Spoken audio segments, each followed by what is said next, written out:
There are loud claims online that Israeli politicians are talking about NNAMDI KANU and that Israel might soon call for the creation of BIAFRA. Right now, that claim is the center of intense conversation. And people are waking up to messages saying, tomorrow we will have Biafra. Take a breath. Let me give you a calm, clear, and honest rundown of what this could mean, what is likely happening, and what you should think and do. Don't forget to like this video and subscribe now so you don't miss the follow-up updates. I'll remind you again as we go. NNAMDI KANU is the leader of IPOB, a movement demanding secession for parts of southeast Nigeria. His name has been in headlines for years. He was arrested, brought back to Nigeria, and has since been at the center of court cases and public protests. That ongoing legal drama keeps the story alive, and every development around his trial invites intense public reaction. If you support him, you feel hopeful and watch closely. If you oppose him, you worry about the consequences. Either way, his situation matters because it fuels strong feelings across the country. Now, why are people suddenly connecting Israel to Biafra? There are a few reasons. First, NNAMDI KANU has in the past mentioned contacts or visits to Israel. Those past mentions make it easy for people to link him to Israeli influence. Second, social media multiplies every hint into a headline. A short clip, a claim from an unverified channel, or a heated message in a group chat becomes a trending story in minutes. Third, when emotions run high, people prefer the dramatic narrative.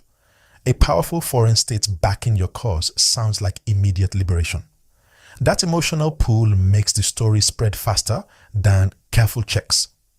Let us be honest and practical. Countries like Israel do not recognize new states lightly. Official recognition of a breakaway region is a major diplomatic act. It has consequences for trade, security, and relationships with other countries. For any government, recognizing a secessionist state would involve careful deliberation and usually appears as a clear, formal statement from the foreign ministry or the head of state. As you watch clips claiming Israel is about to recognize Biafra, ask, where is the official statement? Who in government said it on the record? Until you see that, treat the claim as unverified. Like and subscribe if you want verified updates when or if an official statement appears. Think about the likely reasons people are spreading this story now. It benefits channel owners and content makers who earn from views and engagement. Viral claims bring clicks, comments, and shares. Diaspora accounts and local actors sometimes amplify each other without checking the facts. That creates an echo chamber where the claim becomes accepted inside the bubble, even if it has no official backing outside of it. Your responsibility as a viewer is to slow the spread, ask for sources before sharing. If you see a dramatic claim without an official citation, add the note, unverified. That small step reduces misinformation and protects people from panic. Now consider the practical effect if, hypothetically, a country like Israel spoke publicly in favor of Biafra recognition. First, diplomatic shockwaves. Nigeria would likely respond strongly. Recognition of a separatist region is effectively taking sides in a domestic conflict. That can result in immediate diplomatic consequences like withdrawal of ambassadors, suspension of diplomatic relations, or trade and visa restrictions. Second, regional stability. West African neighbors would be nervous.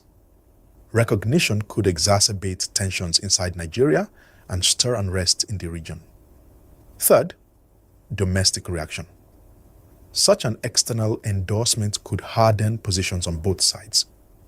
It could encourage supporters of secession to push harder and also justify firmer government responses. These outcomes can escalate quickly. Please like and subscribe if you find this analysis useful. It helps me bring you clear, calm updates. It is also important to highlight the human side. Any talk of recognition raises fears and hopes for ordinary people in the southeast and across Nigeria. People worry about safety, livelihoods, and the future of their children. Others imagine rapid political change that might bring new opportunities. Remember the history? The Biafra War of the late 1960s produced long-lasting trauma. The memory of that conflict makes this topic especially sensitive. When discussing these possibilities on social media or in comments, keep the conversation respectful and focused on facts, not threats or abuse. If you value this responsible approach, press the like button and subscribe now. What should you do as a viewer and as a community member? First, verify. Second, keep calm. Do not allow fear-driven messages to determine your actions. Third, help others to verify. When you see a claim that sounds extreme, ask the poster for proof. Offer to check official sites together. That small act can reduce panic and keep conversation grounded. And of course, like and subscribe so you receive timely, accurate updates when I follow this story. Let us examine how social media mechanics make a story believable even when it is not verified. Short clips and dramatic headlines bypass careful thinking. A 10-second clip with a sensational title becomes proof for many people because it fits what they already want to believe. Algorithms show you more of what angers or excites you. That feedback loop creates large groups of people who are convinced and ready to act on incomplete information. The cure is media literacy. Always ask, who said it? Where did they say it? Is there an official source? If you want help learning how to check sources fast, like this video and subscribe so I can make a short guide clip. Next, let us talk about what the Nigerian government typically does in situations like this. The government will monitor social tensions, issue statements through the Foreign Affairs Ministry if necessary, and will use diplomatic channels to address any foreign interference. If it receives clear evidence of a foreign power supporting secession, it will likely lodge formal protests, call for clarifications, or take reciprocal diplomatic measures. This process is slow and careful by design. Governments do not usually respond to every viral clip. So again, if you see a claim that Israel or any other country has recognized Biafra, look for the government's formal reactions. If you want me to keep watching for those formal reactions, like this video, and subscribe. Another angle to examine is the role of the diaspora communities outside Nigeria, especially where large Igbo populations live, have significant influence in online narratives. Diaspora groups can fund campaigns, produce content, and lobby foreign officials. That influence is real, but it is not the same as a foreign government's official policy. Diaspora activism can push topics into foreign political circles, but recognition by a government requires more than advocacy. If you are part of diaspora conversations, help by insisting on proof before spreading explosive claims. If you agree, hit like and subscribe.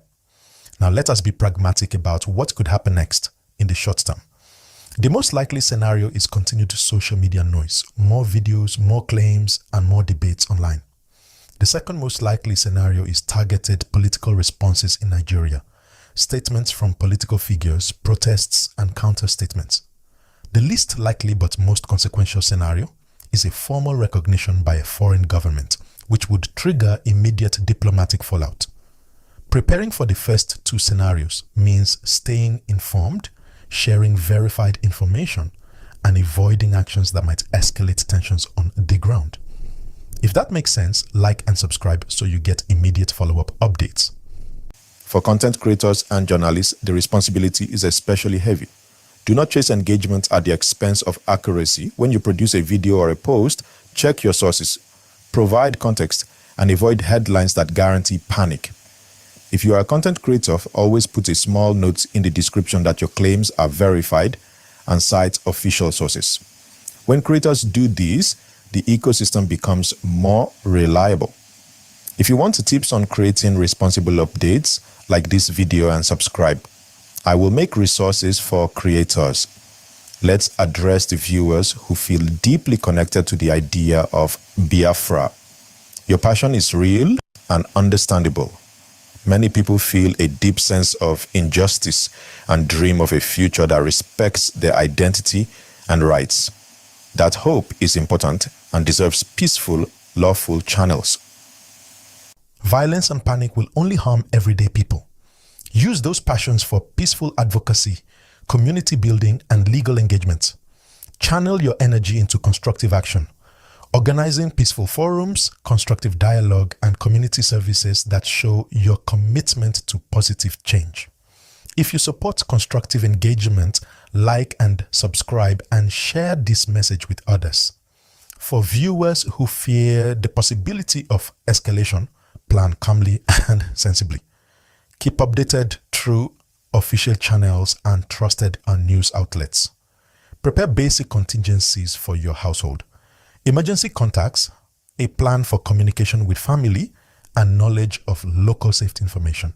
Do not panic buy or act on unverified social media messages. Panic creates harm and spreads. All right, lovers of freedom, good morning, good afternoon, good evening. You're welcome to this YouTube channel. You know, this is the only YouTube channel where you get to understand what is actually happening in Biafra land. Now, before Simon Ekpa was jailed in Finland, he made a very, very strong statement. He was referring to Biafrans, and he was telling the Biafrans that even when these particular people have tried so hard to make sure that they damage and destroy everything about the Biafra movement, that anything that happens to him will bring forth the movement and freedom of our people. Now we are so happy that the world, so many government parastatals, so many government organizations, so many congresswomen, so many congressmen, both in the United States of America, both in Europe, both in United Nations, everybody is talking about the Biafra movement. Everybody have got to understand what is actually happening in Biafra land. This genocide of a team, the majority of the Christians in Nigeria are Biafrans. That is it. The majority of Christians in Nigeria are Biafrans. So gradually, the world have got to realize what the Zoo government did to Biafrans. How they unalived so many Biafrans, close to 4 million Biafrans, we are unalived by this Zoo government, and how they have been treated and treated the Biafra people so bad, so bad. So we are so happy as Biafrans that now the world can talk about Biafra. Now Biafra is no more a new thing to the world. Now United Congress, United Nations, even in Israel, they are discussing about NNAMDI to tell you how powerful this movement is. And to the Nigerian government, we are not going into any conventional war with the Nigerian state. No, we have passed that stage. What we want now is for the Nigerian government to come on the round table with us to discuss our referendum. This is our constitutional right. We are telling the Nigerian state that we need to be divided from them. We need to be separated from the Zoo country called Nigeria, because majority of the Christians are Biafrans. That is why the American government they are trying to. If you see the way Tinubu and his whole camp, if you see the way they are trying to make sure that Donald Trump don't get to realize what is happening. And Motosho, Justice Motosho, this is the best time for you to release Martin Nnamdi Kanu, because if you mistakenly jail Martin Nnamdi Kanu, you will bring forth disgrace to yourself, and you yourself will be jailed and killed. Look at all those people that have been talking about Biafra. Look at all those people that have been fighting the movement of our freedom. Look at them. Look at Musa, that the whole 2 years Musa was CDS. Only what Musa achieved was jailing Simon Ekpa in Finland. That is it. Talking about Biafra every day. Every time Musa goes to national television, his discussion must be on Biafrans. He left the terrorists that are killing innocent Christians in the North Central. Even these so-called politicians, most of these so-called politicians are paying these bandits. They pay ransom to these bandits. They pay monthly dues to these bandits. So many local government chairmen, so many communities, so many local government have been taken over by these so-called bandits. So that is what the Nigerian state need to realize. Musa was focused in Biafra, sending thousands of soldiers to come and destroy Southeast. Now he has been sacked. Remember Labaja, the first one that died in the UK of kidney failure? That one was still fighting the people, fighting the Biafra movement. So it's a spiritual movement That is what the Nigerian state need to realize. No matter what they try to do, one day, Biafra will come. So if you are just joining us now, do well to subscribe to this YouTube channel. You can turn on the notification button for more updates so that you will be the first to get our videos each time we post. You can check back our previous videos so that you can understand why with the Intel TV News we continue to give you legit information regarding the cause of our freedom. Please stay tuned as you subscribe and do well to share your opinions on the comment section. This is the Biafran channel. Anything you need to know about what is happening in Biafra land, everything that is happening in Southeast, everything that is happening in different states in Biafra land, this is where you get your information. Because here we even bring to you even the current war going on in Biafra land. That is the war between the Biafra Liberation Army and the Zoo Army of Nigeria. Look at Soludo that have different security personnel. Soludo that have close to 4 security personnel. What are these security personnel fighting for? They are fighting the Biafra Liberation Army. And the Biafra Liberation Army has spoken again that the Nigerian government, the worst thing they can do is to jail Mazenna and Carlo. They have been talking about freedom. They have been talking about insurgency. They have been talking about insecurity. Why not release this man so that we know who is who? We will know who is using the name of Biafra to commit atrocities. We will know who is using the name of Biafra to kidnap and unalive innocent citizens. We need to release Mazenna and Carlo, and the release of Mazenna and Carlo will bring forth the freedom of us the Biafrans, and that day we shall jubilate like we have passed a lot of triumphant glory into the descendants and the glory of us the Biafrans. Now stay tuned as